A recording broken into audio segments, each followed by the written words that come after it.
तो भारत का इतिहास, क्या ये सिर्फ राजाओं और लड़ाइयों की कहानी है? नहीं, बिल्कुल नहीं। ये कहानी है हम सब की, हमारी जड़ों की, हमारी कला की और उस सोच की जिसने हमें आज वो बनाया है जो हम हैं। तो चलिए निकलते हैं हजारों साल के इस शानदार सफर पर और परत दर परत इस दिलचस्प कहानी को खोलते हैं। हजारों साल का इतिहास। सवाल यह है कि आखिर शुरू कहां से करें?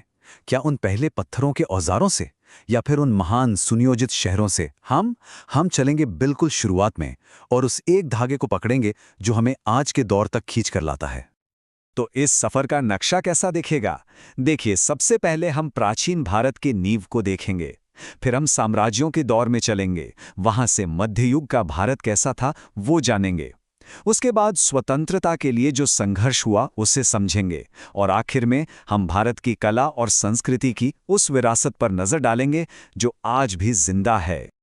तो चलिए सफर शुरू करते हैं। हम जा रहे हैं उस दौर में जब न कोई बड़े साम्राज्य थे, न कोई धर्मग्रंथ। हम उस बुनियाद को देखने वाले हैं जिस पर सब कुछ बना, यानी प्राचीन भारत। जरा सोचिए, एक ऐसी दुनिया जहां जिंदा रहने का मतलब ही था शिकार करना। उस वक्त के इंसानों ने अपनी कहानियां किताबों में नहीं बल्कि भीमबेटका जैसी गुफाओं की दीवारों पर पेंटिंग्स बनाकर छोड़ी। लेकिन फिर कुछ क्रांतिकारी हुआ। इंसान ने औजारों को बेहतर बनाया, आग पर काबू पाया और फिर बीज बोना सीखा। ये सिर्फ खेती की शुरुआत नहीं थी, ये उस सभ्यता की शुरुआत थी जिसे हम आज जानते हैं।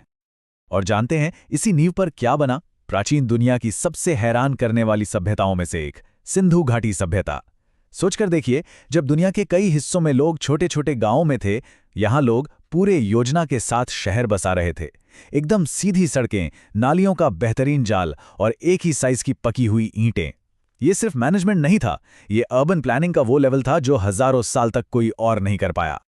सिंधु घाटी के वो शहर एक रहस्य की तरह खत्म हो गए और उनके बाद एक नया दौर शुरू हुआ, वैदिक काल।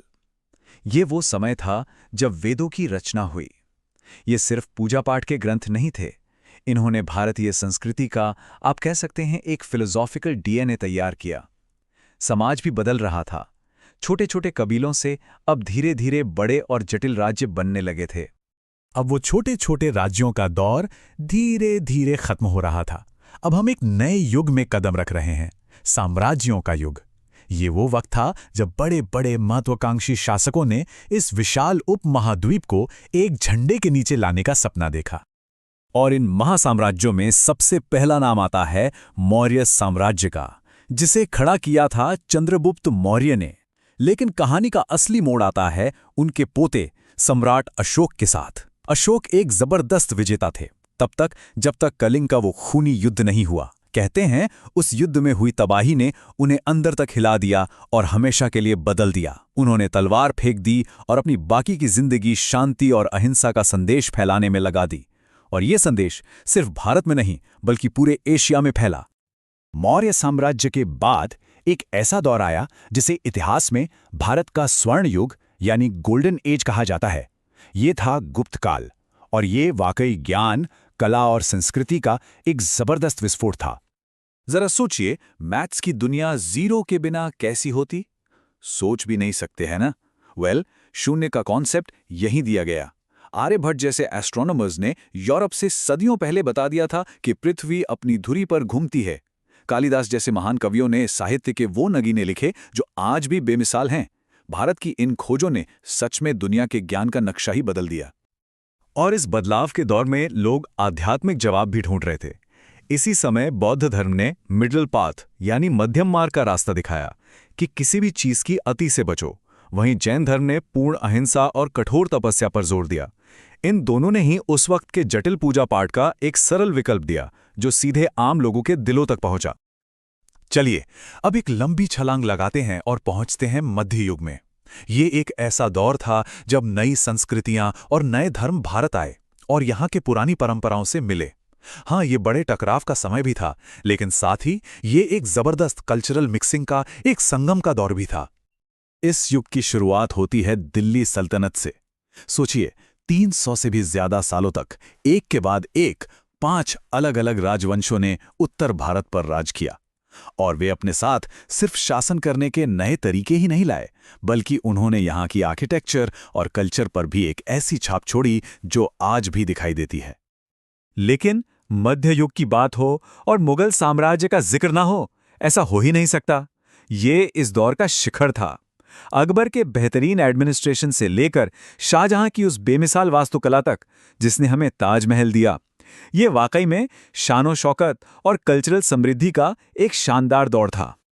अच्छा, इस पूरे दौर को समझने के लिए ना 3 ताकतों को एक साथ देखना होगा। सबसे ऊपर थी मुगलों की सेंट्रल पावर, लेकिन जमीन पर लोगों के बीच भक्ति और सूफी आंदोलन चल रहे थे।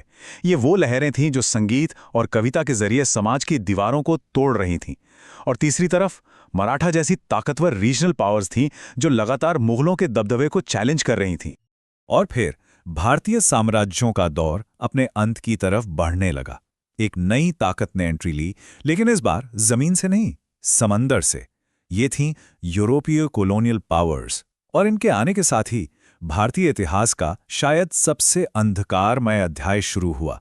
लेकिन इसी अंधेरे में आज़ादी के लिए एक लंबे और मुश्किल संघर्ष की पहली चिंगारी भी भड़की।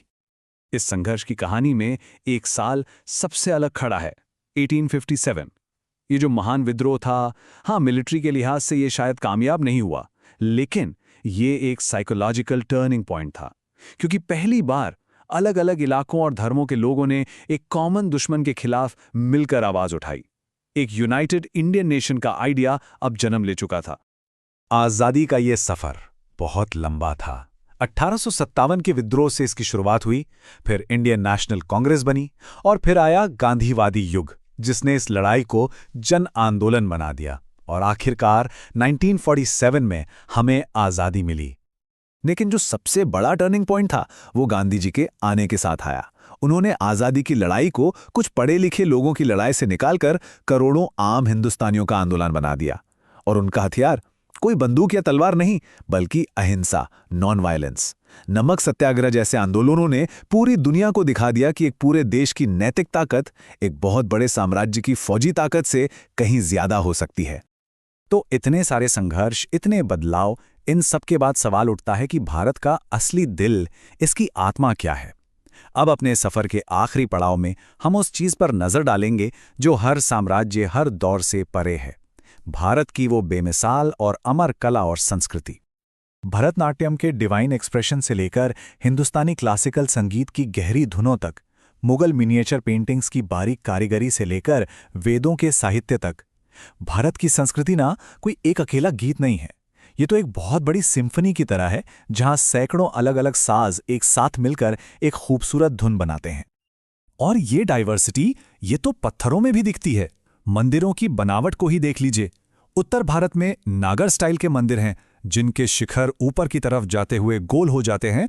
वहीं दक्षिण में द्रविड़ स्टाइल के मंदिर हैं, जो किसी पिरामिड की तरह दिखते हैं और जिनके गेटवेज यानी गोपुरम बहुत विशाल होते हैं। स्टाइल दो अलग अलग, लेकिन आस्था एक ही। तो भारत का इतिहास कोई म्यूजियम में रखी बंद किताब नहीं है। ये तो एक बहती हुई नदी की तरह है, जो संघर्ष, तरक्की और क्रिएटिविटी के न जाने कितने दौर से गुजरकर यहां तक पहुंची है। अपने अतीत को जानना ही अपने आज को समझना है। और ये सफर हमें एक सबसे बड़े सवाल पर लाकर छोड़ देता है कि भविष्य में ये नदी किस ओर बहेगी।